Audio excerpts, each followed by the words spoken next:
So Everton's start to the season has resulted in 4 matches and 4 losses. 2 of them were getting battered by Brighton and Spurs, 3 and 4-0. And then the other 2, they were 2-0 up and they ended up losing them 3-2. And they were against Bournemouth and Aston Villa.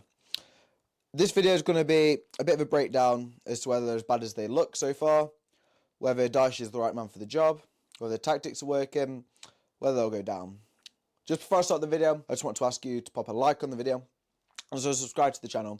I'm on the road to 1,000 subscribers and I want to reach that by the end of the year. We're currently on about 820 at the time of recording. So yeah, support me please.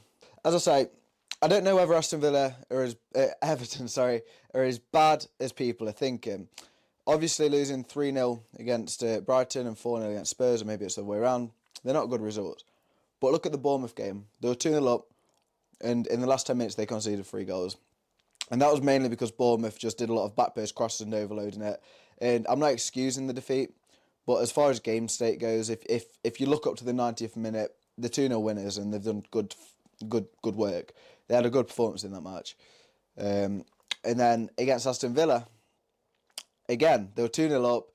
A couple of goals where James Garner was at fault, I'd say, down Everton's right side, Aston Villa's left side, meant that he could get the ball into Ollie Watkins, and Watkins does what he does best, scoring goals, and it made it 2-2. And then the final goal from Aston Villa was an absolute howitzer from John Duran, a screamer which he shouldn't have the right to be scoring. He's not going to do it again his whole career, I'd imagine, a goal like that.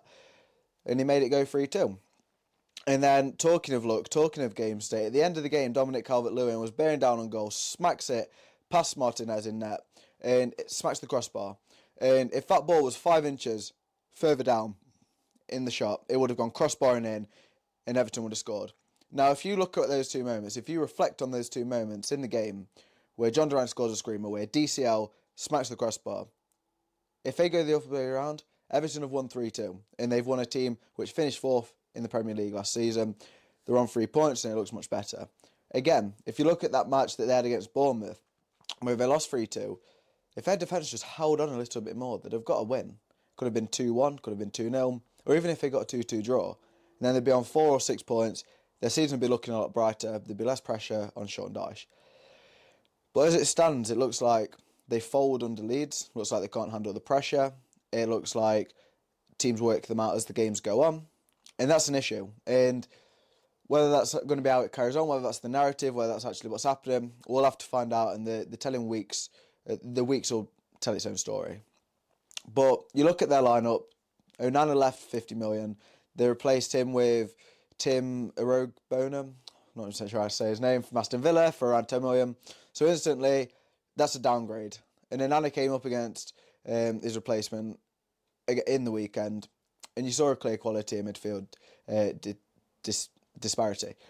And then Njai came in for 20 million, and I reckon he's a really good signing. I'm a Sheffield United fan. I got to witness his talents for 1.5 to 2 years at Sheffield United in the Championship, and I know that he'll be perfectly fine in the Premier League with Everton. Playing out on that left wing, it gives him the freedom of the full wing to cut in, to do whatever he's good at. And he's got players like Dominic Calvert-Lewin, McNeil, Jack Harrison supporting him. I think their attack is quite good. The only issue is that they mostly pump it into the box when they've got sustained spells of possession, or they counter-attack, and it means individual quality shines. And when you're playing a lot of counter-attacking football, it's not as cohesive. It's mainly just on the game state. If Aston Villa have some players from the left-hand side who's pushed forward, then it's a case of manipulating that situation. It's not necessarily set tactics like Pep Guardiola's City. I know it's very different, but they'd have Bernardo and Foden and Savino down the right wing into playing it, all with the end goal to get it to Haaland and score a goal. And obviously Everton, their side is going to be embroiled in a relegation battle this season. I've got no doubts about that. But I do think that they'll stay up. I think Dyche's Everton last season, they had the 4th best defence in the Premier League. And you look at this that I'm going to put on screen right now against Aston Villa. It's a very clear 4-4-2 mid to low block. Players all know their presses. McNeil pushed forward to form a front 2 of DCL.